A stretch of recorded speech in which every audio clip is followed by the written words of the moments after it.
Hati-hati. Hati-hati. Kalau kita sujud pakai sorban. Allahu Akbar. Ini di depan kita nih. Sorban. Sujud di atas sorban. Tidak sah. Ini Piki kemari. Sujud begini. Tidak sah. Kira-kira jelas tidak? Tapi kalau Piki ini jatuh, sujud di atas Piki, sah. Sah. Ini jatuh, sujud di atas sorban, sah.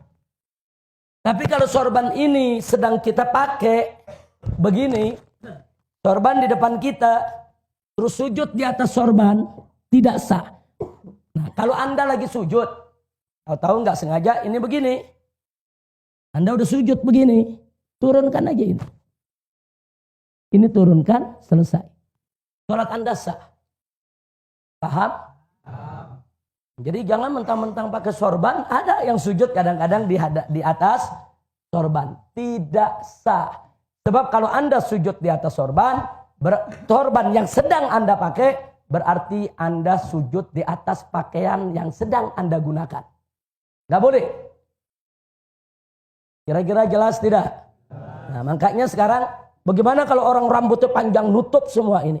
Dia sujud, tidak ada bagian jabahnya yang menempel di lantai, ketutup rambut, tidak sah. Ini jabah mesti nempel. Nah, nempelnya pun harus ada beban. Contohnya beban, andai kata, ini tempat sujud saya tepung atau bedak. Andai kata bedak, kalau saya sujud, saya angkat, ngejiplak, ada tanda sujud. Itu berarti saya sujud dengan beban. Ada orang sayang menjambulnya. Dia sujud, hati-hati saudara, semua nempel gitu.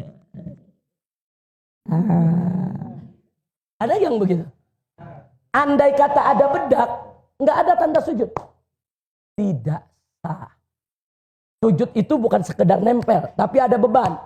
Nah, jadi kalau dalam kitab fikih diumpamakan andai kata ada tepung, tepung itu ada bekas cap jidat kita. Kira-kira jelas tidak? Paham? Nah, jadi sujud ada tata caranya.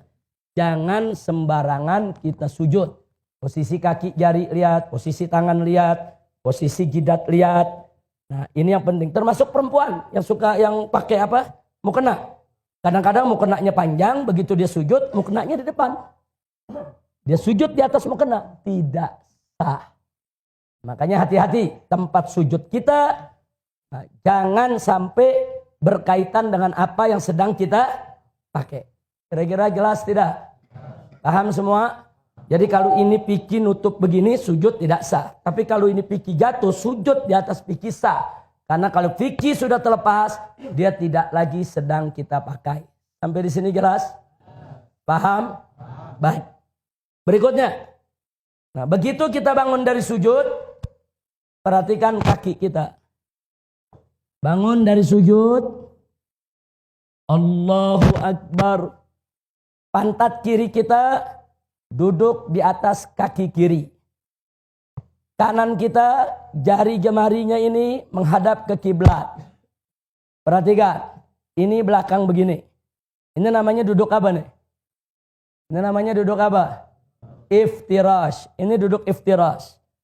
Jadi tidak begini duduknya. Tidak juga begini. Kecuali bagi yang berhalangan, yang sakit, yang badannya kegemukan, yang ada asam uratnya, dia nggak bisa duduk dengan sempurna, itu lain masalah. Tapi kalau kita lagi sehat walafiat, duduk yang sempurna, duduk di atas betis kiri nih, ini telapak kaki kiri nih, ini pantat kita duduk di kaki kiri nih. Nah, beban kita ada di kiri, kaki kanan. Nah, kita lihat ini seperti ini. Jari jemari, perhatikan. Begitu kita duduk, jari jemari kita tidak megang dengkul, enggak. Jari jemari kita di atas paha, bukan megang dengkul. Di atas paha, jangan dibuka lebar. Jangan dibuka lebar, tidak mesti terlalu rapat, biasa saja. Jari jemari kita menghadap kiblat. Tanah kiblat, semua menghadap kiblat, kita punya jari. ujung jari sejajar dengan ujung dengkul kita. Jadi bukan di atas dengkul, tapi di atas paha ujung ini. Seperti ini. Nah, jadi ini kaki kita seperti ini, belakangnya, depannya seperti ini. Sampai di sini jelas tidak? Kemudian kita sujud sama seperti itu.